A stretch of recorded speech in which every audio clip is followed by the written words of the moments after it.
Many Australians choose to buy so-called free-range produce out of concern for animal welfare and humane farming. But free-range labelling is again being called into question. The consumer watchdog has already taken the poultry industry to court over misleading claims. Now Australia's biggest duck producer is under investigation over allegations of cruelty and deceptive marketing. Bronwyn Herbert investigates.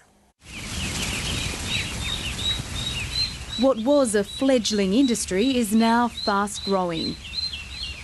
More than 9 million ducks are farmed across Australia, bringing in $100 million a year.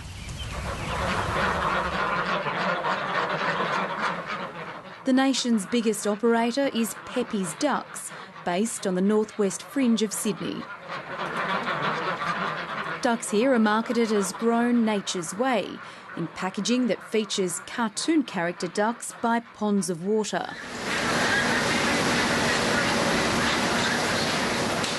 Each week, Pepe slaughters more than 80,000 birds, and most end up on the chopping block in city restaurants.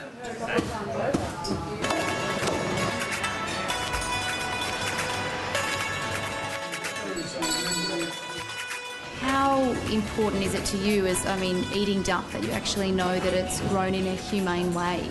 That's probably a bad thing. I haven't really thought about it. I honestly haven't thought about where the ducks come from. Pepe's Ducks claims its farms are world's best practice in duck production. It's over that 40 years this business has grown from a cottage industry to Australia's leading producer, and that has come through growing the ducks the way they should be grown. If a duck can't actually erect themselves and they're not able to walk, then they won't be able to get to feed or water. But according to Animal Liberation, the reality of modern duck farming is far from nature's way.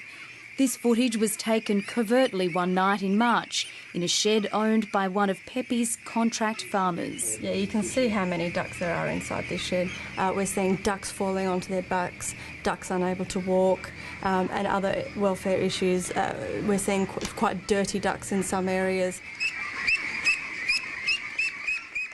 Ducks become trapped under metal grates. Some birds can't bear their own weight, and their only access to water is through nipple feeders. There are serious welfare concerns related to this lack of water available to them. We can see that they can't clean themselves. We can see that some of them are struggling to stand. Experienced veterinarian Mark Simpson has a particular interest in bird health. There's no doubt that particularly those segments of footage where the growing birds have their wings trapped in the grade, that's suffering. The animals are suffering in that circumstance.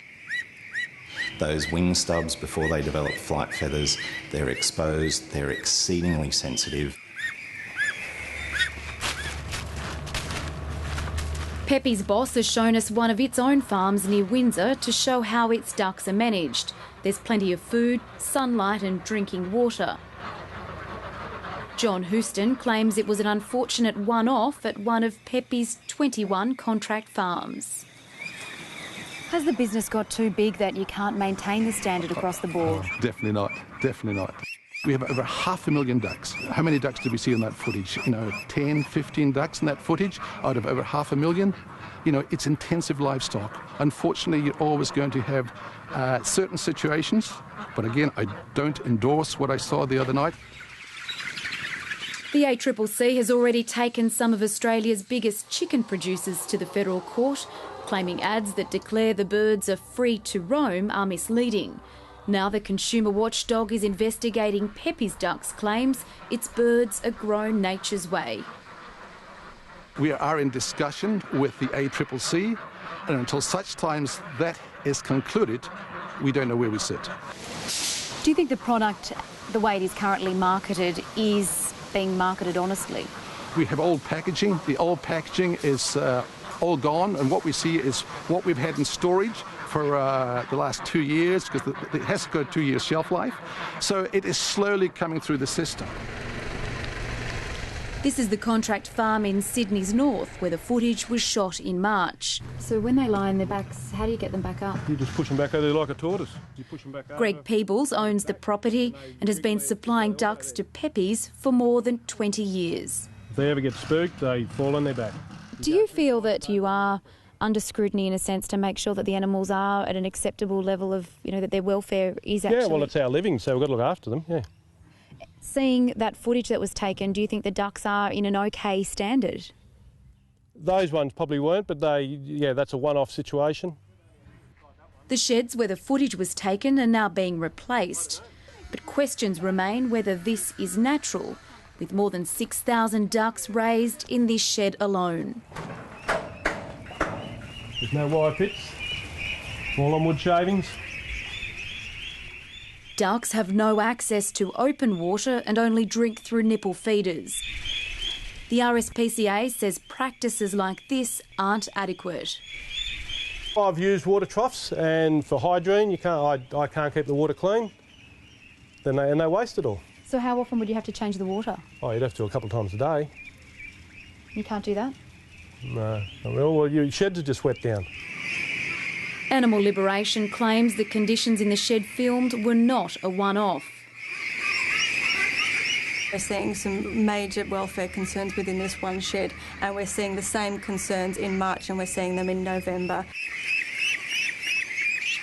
Now, we've got other footage from other sheds from throughout Australia, and we're seeing similar conditions in every intensive sheds for duck farming in Australia.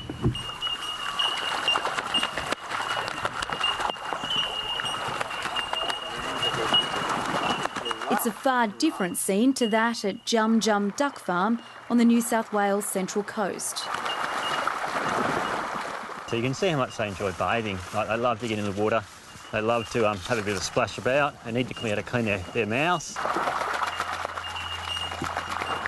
Here, only 1,000 ducks are sold each year, and the open-range birds move freely between pastures and ponds. For us, it's peace of mind that we know that our product is grown naturally. We know the birds have a good life. Our breeders have the ability to grow their own young, and they have the ability to mate and to swim and to socialise as they would in the wild. And I think that makes a significant difference. I have much more respect for the farmers who are upfront and honest about the way they farm the animals, that then allow the consumers to make informed choices. When that's not done honestly, the animal's welfare suffers.